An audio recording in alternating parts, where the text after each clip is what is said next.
Kuya, may nakita ka bang babae? Kasi dala yung anak ko eh. Wala po, sir eh. O kasi yun, nawawala eh. Pasok ka na lang sa loob. Lalakdaw na ang security.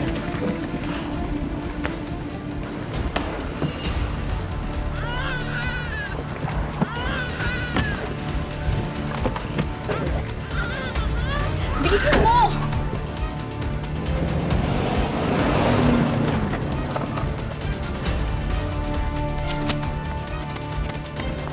Sino ba yun? Hindi ko alam.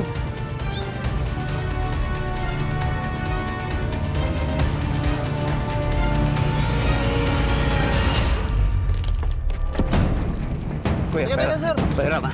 Kunin ko na naman. Lumabas na yung bahay, Nilala ko sir. may-ari ito. Hi! Teka, sir! Sir! Ayun na, babalik ako! Sir! Nandiyan pa ba? Bakit parang may sumusunod sa ating karitela?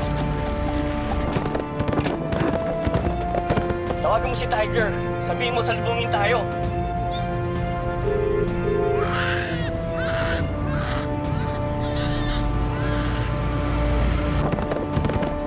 Nakalak na lang po yung buong ospital, Dok. Wala ba kayong nakita sa CCTV footage? Wala po, ma'am. Diyos ko, bakit ba nangyayari ito, Ipeng? Hanapin mo ang anak natin. Kailangan makita ang baby natin. Huwag kang mag-alala.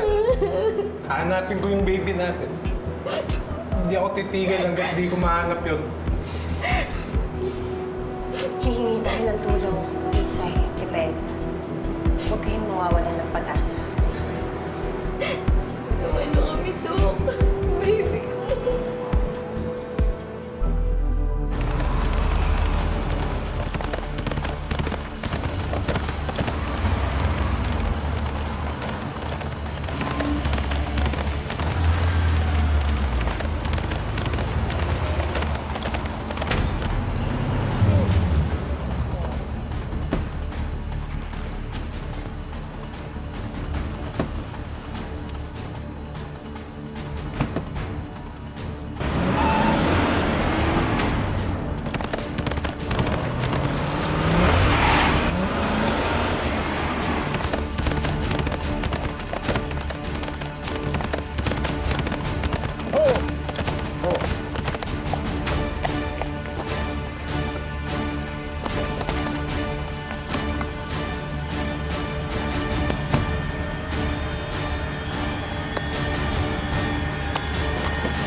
Sa loob ng halos isang buwan ay 16 na sanggol na ang naitalang nawawala at hinihinalang na kidnap ng isang kidnapping ring dito sa lungsod.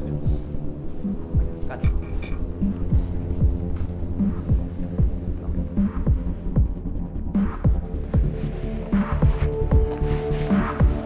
Home sweet home.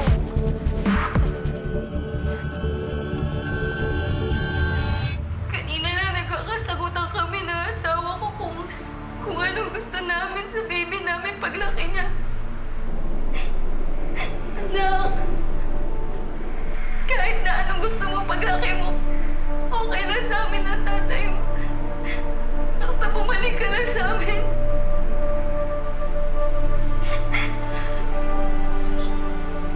Sabi nga ako ng doktor, sa amin di na daw kami magkakaanak. Asawa ko eh.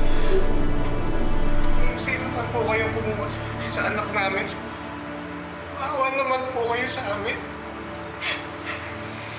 Maawa na po kayo, balikin na po ang baby namin.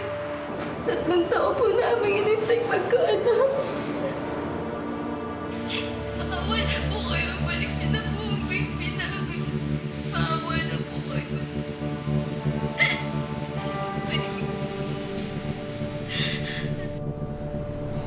Ang tingin mo, siya kaya kumidnap talaga dyan sa batang yan. Alam mo, may baby ako narinig na umiyak eh. Nahulog yung ako eh. Tsaka yun ang nakita ko eh. Mukhang sa kong tinago yung baby eh. Ang iya naman yung tao na yun. Tumakas na sa mga pulis, nangindap pa ng baby. Malakas ang kutob ko na may kinalaman to sa baby kidnapping na napapabalita. May kinalaman man sila o wala. Paano ngayon yan? Saan natin hanapin yung Dr. Benitez na yan? Parang dyan sa kaso mo. Malamang mawala na yan parang bula.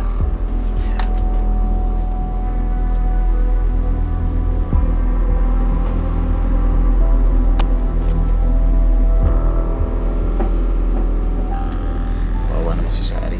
Sigurado apektado siya. Kaya dapat mahanap ko na talaga yung Dr. Benitez na yan. Hindi na muna para sa akin, kundi para sa baby.